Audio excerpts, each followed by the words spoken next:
Okay, welcome back to Fast Hit Performance then. My name is Tim Davies, and as you can see, we're back in the attack shack, dropping truth bombs on your personal battlefield, helping you to win the wars you are fighting. No, I'm not allowed to do the bomb noises now. I'm not allowed to do them. I had some comments on my last video saying that they were really scary and they were too loud. And I kind of commented, well, bombs are quite scary and they are quite loud, but it didn't seem to have any effect. People still complained about my really scary bomb noises. It took me ages to make as well, and now I'm a little bit unhappy.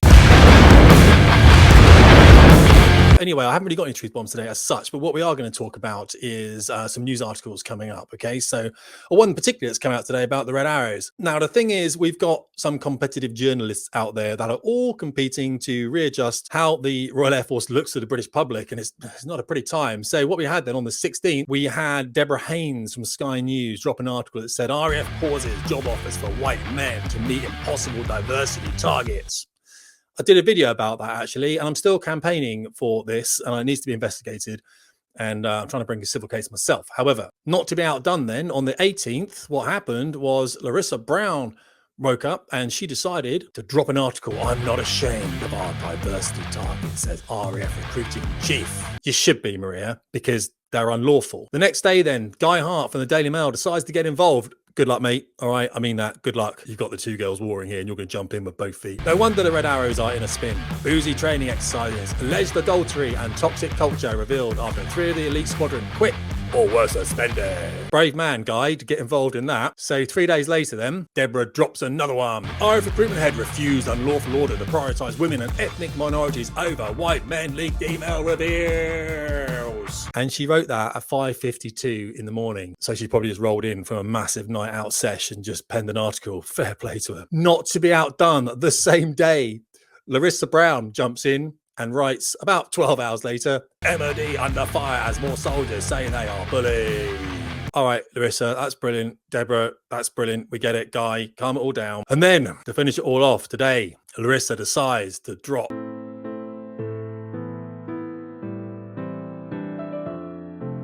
That's not a good look, is it? That's not a good look at all. I don't know much about what's in this article. Like, genuinely, I know the team think I'm briefing against them, but I'm not. I've got no interest in the team. It doesn't serve any purpose for me. And the more I criticize the team, the worse my flight school does.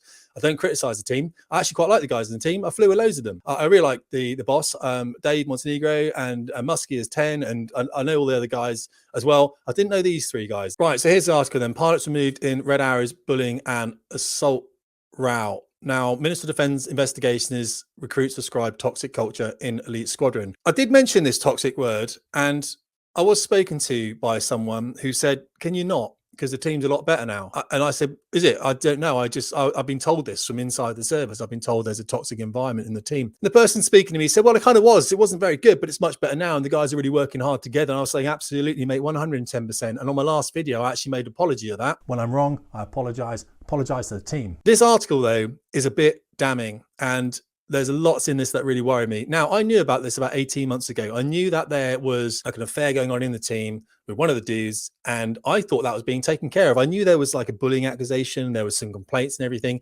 And I thought the Air Force will sort this out. And it didn't. It didn't at all. It kept the guy who was involved in the team to flying. There's a reason it might do that, guys, because if you remember, the team has like 9 airplanes flying in it, okay? Has 9 jets that it displays with. If you remove 1 person from the team, you actually have to remove 2. Because you can't fly as an 8. You can only fly as a 9, 7, or 5, or 3 if you wanted to. Maybe you can fly just as 1 if you wanted to. I don't know. But you've got to have opposing numbers. So if you do remove 1 person, you've got to remove 2. And what's actually happened here is there were 3, or 2 removed, 1 step down, and we'll go through that in a second. And then John Bond came back in, good dude. All right, don't always see eye to eye, but he's a good dude. Came back in the team to make up that 7, because 9 minus 3 is 6. Can't display as a 6.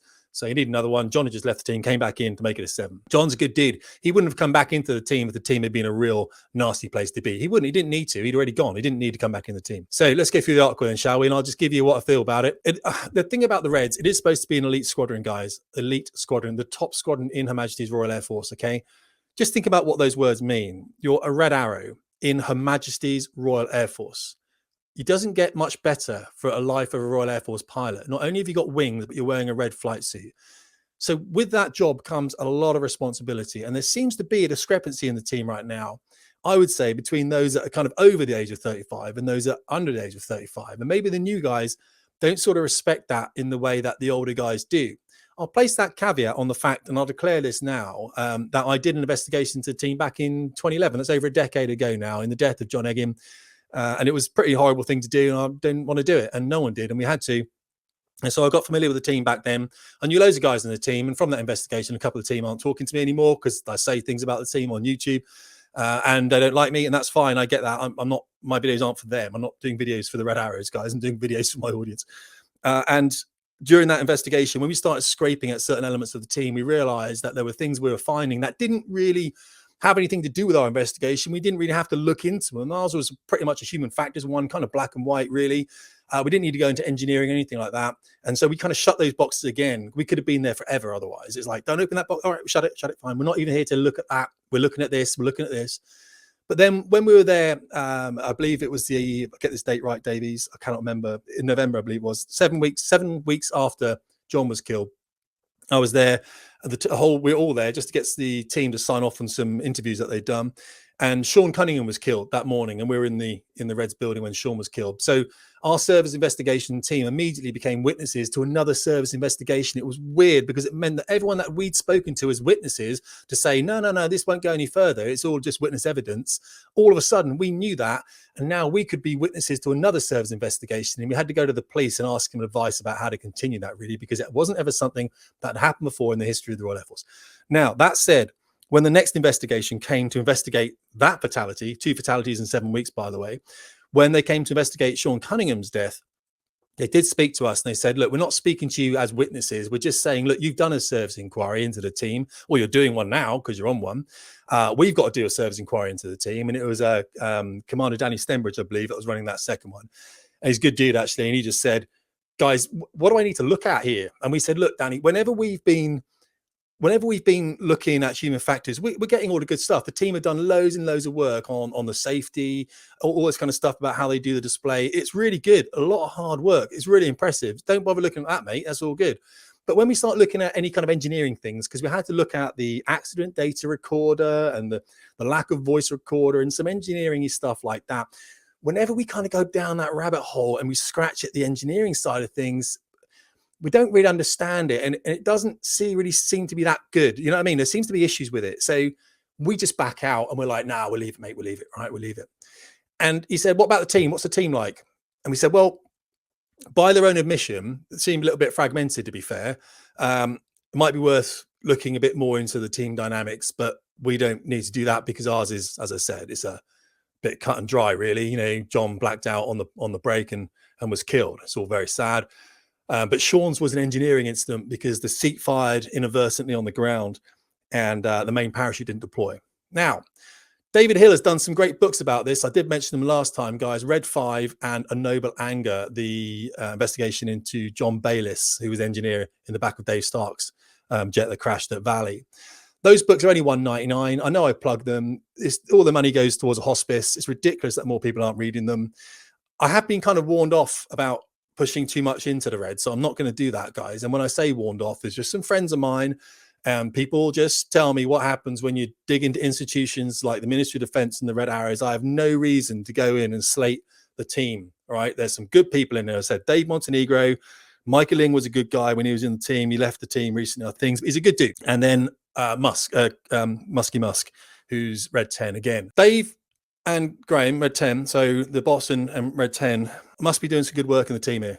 They must be doing, which makes me quite surprised. Also, Graham only joined this year, by the way, but Dave's been there a long time. Makes me quite surprised that Dave didn't just beat the out of some people to square this away early. To let this lapse and go on, I'm finding surprising. And I don't know why Dave didn't square this away. The article is quite interesting. Now you've got my background into it. All right, let's go through it. Allegations of bullying, misogyny, sexual harassment in the Red Arrows are very concerning, and pilots have been removed from the display team while investigations take place, the Armed Forces Minister has said. Now, James Heapy was told about me apparently on a briefing today.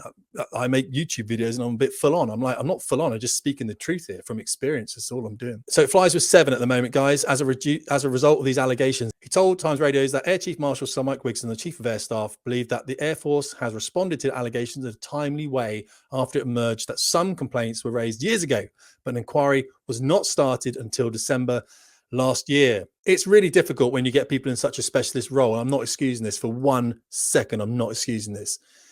As I said, when you remove people from this, the team ceases to function.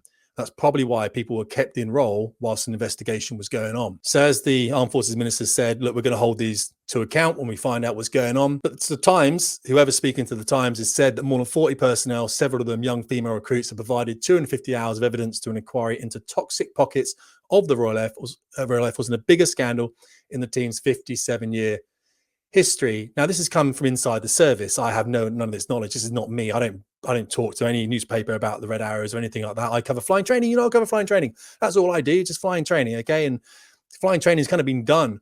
We're kind of knocking about, aren't we, from flying training, the diversity scam that was being pushed, and the Red Arrows now. They're all competing for the attention of the Chief Air Staff, who is saying nothing. I don't think it's doing him much good, to be fair, but we continue. One of the women who gave evidence to the inquiry came forward to say that women who signed up to the aerobatics team were considered fresh meat and were at risk because there had been no urgency to act on the allegations.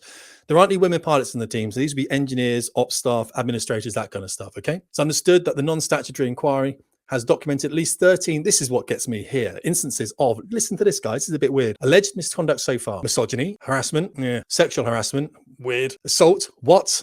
Sexual assault, this is getting a bit freaky now. Misunderstanding of consent, victimization, bullying, intimidation, isolation, and indecent exposure. A service police investigation found that none met the threshold for criminal charges. Some of these are disgusting, if that's true, guys, absolutely disgusting. But the indecent exposure is pretty much just a Friday bar night with people getting naked running around. And we've all been there, you know what I mean? Isolation's a weird one. I don't understand what that is. Intimidation is bad. Bullying, victimization. You have to remember that Mike Wigston did a report, the Wigston report, in fact, into institutional bullying within the armed forces. He is big onto this, guys, like big onto this. He wouldn't be tolerating any of this. As much as I kind of have a go at Mike about the woke agenda he's all got, he is bang on with this, and 110% he's got my support. Not that he cares or needs it. He must be pretty angry with me, to be fair. But Mike, if you didn't discriminate against young white men getting into the service, then, you know, we'd be able to have a chat, wouldn't we? Let me talk to you about that just briefly as to why I feel that's so wrong. In my flight school, there was a young guy, let's call him Clark. Well, gents, the RAF has gone and pulled it out of the bag again and managed to personally destroy all hopes and dreams of being a pilot, of which I've worked for 3 years without failing a single task or misstep to achieve, including being booked and on and off the OASC board, so being booked into his interviews in the Royal Air Force at least 3 times, all of which were cancelled after months of prep within a week of the board. I can now not, due to age limitations, continue my application. If there's anyone that's been through this similar, please could they give me some advice, as I'm pretty upset, to be fair. That's a dude inside my flight school who I fly with, who I've really tried to help get into the military. There's a section in my flight school for people that are going into the Army, the Air Force, the Navy, and they all discuss their experiences and they share and they help each other out, all right? It's a really great place to be, and I talk to them, I bring other people in. That's why discriminating against people joining the service because of their sex or their color of their skin does huge amounts of damage, huge amounts. You don't even understand the amount of damage it does to these young people. So this is kind of weird. These charges are weird, guys. Here's a picture. So if you do remove one of the reds, let's say this guy here, whatever that number is, say he goes, the other guy has to go as well on the opposite side, and he hasn't done anything wrong, has he? But you just can't fly as an 8, unfortunately. Alleged victims are said to have been told if they spoke up, they would be sent home or kicked out of the Air Force. Senior leaders are accused of sweeping complaints under the carpet for years to protect the reputation of individuals deemed untouchable. If I'm honest, I have heard this before. The Reds are protected. The reputation is very important. Same as the Ministry of Defence. Okay, I have to check the brake lines on my car now because I talk out about this stuff. These are British institutions. The Red Arrows bring in more trade to the UK than they ever cost to run. Okay, you're not going to save money by getting rid of the Reds, right? The country will lose a lot of money. It's just one of those things. So the Reds are a net positive, like the monarchy, for the United Kingdom. They really are. You cannot not be moved, double negative, by seeing a Red Arrows display. Okay, as a 7, yeah, it's not as cool as it, but the 9 is much better. It's a great thing to watch, right? It's a great thing to watch. Go and see it if you haven't seen it before. Right, go!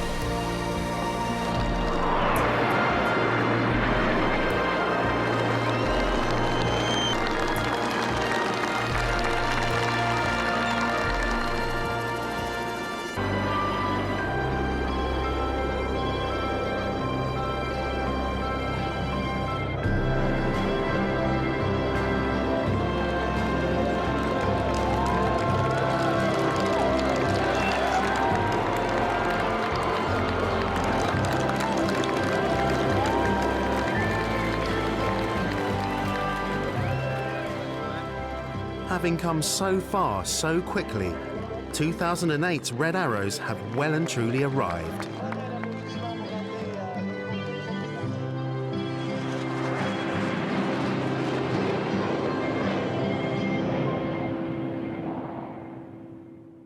Now, here's my ting, fam.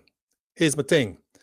Those who have the privilege of serving in an organization like the Red Arrows have, I think, an even greater responsibility because they are so much in the public eye, and the allegations that have been made are very concerning indeed, he said. Allegations against one individual include incidents going back to 2019, but SIB found insufficient evidence for a criminal investigation, maybe because it wasn't criminal. And apparently the trauma of so many interviews, a lot of women have refused to give testimony. This doesn't sound great, to be fair, guys, at all. After complaints were first raised about Cambridge, he was allowed to continue to fly, the female source who came forward alleged. So this has come from within the service. People are speaking out now. Nick Critchell, who I think I knew from Valley, resigned in protest against the toxic culture after confronting a colleague. Apparently this happened, but I think it was in a different level of what the papers are making out. But I think what Nick did here was say, look, I just don't want to be part of this, guys. I'm not going to be part of this. And he stepped away. All right. Nick isn't a guy that's done anything wrong here. Will and Damo, I think, are the guys that this is looking at. But again, guys, I'm saying this is what I'm being told. All right. I'm being told these things. That's what, and obviously the papers are being told the same thing. Right. It's still going, apparently. So Inside Source, who's one of 40 people who gave evidence and wanted to remain anonymous, came forward to expose what she said was the culture at the aerobatic team. She said, at the moment, many females are at risk because there are numerous toxic pockets within the Air Force, but there's no urgency to act. Sometimes that you can feel that, yeah, you can feel they need to be getting on with it. And they're saying it's the tip of the iceberg, which is quite scary. Where else is happening then? You know what I mean? I haven't heard it. I haven't heard anything.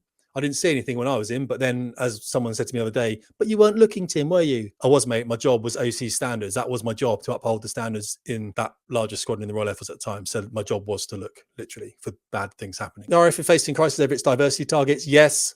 Accused of looking for ways to prioritize women and ethnic minority recruits over white men. Yes. Factually correct. And it said that. Maria Byford said that. But don't worry, guys, I'm on it. The members of the team would start pestering young recruits as soon as they join and bombard them with WhatsApp messages. The girls who join the squadron are basically considered fresh meat. All of them are married. This is all the guys on the team, and they just don't leave them alone. It's a toxic environment. Does that mean the girls, all of the girls are married? Sorry. I think all the guys are married in the team as well. It's all men in senior positions. It's run by misogynistic white male blokes. Well, we could always say things are misogynistic, can't we? But again, you know, I remember, I don't even want to get into this. What is misogynistic and not? This is guys acting out of station, trying to have affairs. It's wrong. Now, here's the thing. What I don't like at all, if you've got a single bloke in the Reds, fair play. I think everyone in the Air Force would go, yeah, single dude in the Reds, by all means, join one of those apps that you swipe around on. And in your, I would be in a red flight suit in my cockpit. I wouldn't be allowed to do that, by the way, but I would milk this. I'm a Red Arrows pilot, and I'll go out and I'll be all the nightclubs dancing around, playing with all the girls. It'd be excellent. All right? It'd be just the funniest thing in the world. No one would have an issue with that. No one would have an issue with that. But if you're a married dude in the Reds and you're going to play out station, and you okay, what happens behind closed doors is yours. When you're going after married women that are also in the team, now, even if you're a single dude doing that, that's bringing the service into dispute, mate. You're trying to break up a happy home there. There'd be violence going on if that happened, all right? So you cannot be doing that. If you're a married guy, you cannot be doing that. Not if you want to be in the Reds, not if you want to be an officer in the Majesty's Royal Air Force. Not done. The end. Walk away. Let's finish this, shall we? The team was also accused of heavy drinking culture in the past, drinking to early hours. Notice it says the past, sometimes resulting in brawls before pilots flew the same day, as in they probably finished drinking at midnight. And alcohol would still be in their system because it is basically. Doesn't mean they're above the drink drive limit though. To be truth. That's a very old school culture. Again, the new guys that we used to train don't necessarily do that anymore. It used to be a big thing in the past. You just go partying, get in the jets, but that doesn't really happen anymore. Red Arrows deemed untouchable. That is the thing I've been saying, unfortunately, and that probably has given them some wiggle room to do bad things. Notice it's not all the team, but notice the damage that just a couple of people doing bad things do to the rest of the team and the history of the team. All right, and the team has got a checkered history with some of these things in the past. They just haven't really been brought out, but it's been tolerated because high spirits or whatever, you know what I mean? Right. Delay and obfuscation, adding that issues with the squadron are merely tip of the iceberg. That's a source though saying that. So, you know, and zero independent oversight. There is oversight into the team. Central Flying School do oversee the team, but Central Flying School also oversee flying training. And it's hard for them to really know what's going on the whole time. I think the leadership's doing the investigations need doing, but because of the other stories that have come out recently, you can't really trust the leadership. They kind of clamp down these things, and there is a healthy distrust of the senior leadership team in the Royal Air Force at the moment, from what I'm hearing. Okay, guys, we got it. I'm going to pretty much wrap it up now. My thing about the Red Arrows, if you're lucky enough to be a Red Arrows pilot, and loads of guys try out of it, all right, you're just tarnishing that reputation unless you hold yourself to higher standards than the rest of the people out there. You should be the guy that's trying to get early nights. Just don't drink for your tour if you can help it, guys. You know what I mean? Maybe have that glass of champagne that's given to you at the VIP reception, but then don't go down and that strip bars later. Just be that good dude in the Reds, as the majority of them are. You know what I mean? They really, really are. You always get the one or two that just push it out, and maybe that's what's happened here. Is one or two have pushed it out, but it's a really bad look, which is why you don't do it, because it's a massively bad look. Look, I'm on the side of the team. I know how these things happen because I've been in the Royal Air Force before. I know the pressures that are on the guys in the team. Remember, these guys fly at weekends and they might get a Tuesday off or a Wednesday off or something like that. But the wives aren't there because the wives are out working themselves probably, so they don't really get that time at home with the wives as well. It's just like airline pilots that fly at random times and then kind of have affairs with the hosties because the hosties are always there and they never get to see the wife. It's not that we're justifying this. I'm just saying that it is done. I'm not justifying this. I'm the guy that says for that tour, you don't do anything that's going to bring the service in disrepute. Nothing at all, okay? Nothing. You've got to be the cleanest dude in the world forever because you're in front of the camera. And guys like me are going to do films on it and stuff like that, all right? Something has fallen apart in that team. I've been saying this for a while and been shouted down for a while, all right? I'm reporting what's in the press today. None of that came from me. I didn't know any of that stuff. I'm not the female source in the Royal Air Force, am I? That's ridiculous. This has come from inside the service somehow, and I do not know anything about this story. Genuinely, this story is a bit of a surprise to me, to be fair. That's pretty much anyway. Hopefully that kind of gives you a bit more of an idea about what's happening with the team. It's just another thing, isn't it, against the service? Another thing. Where does it end?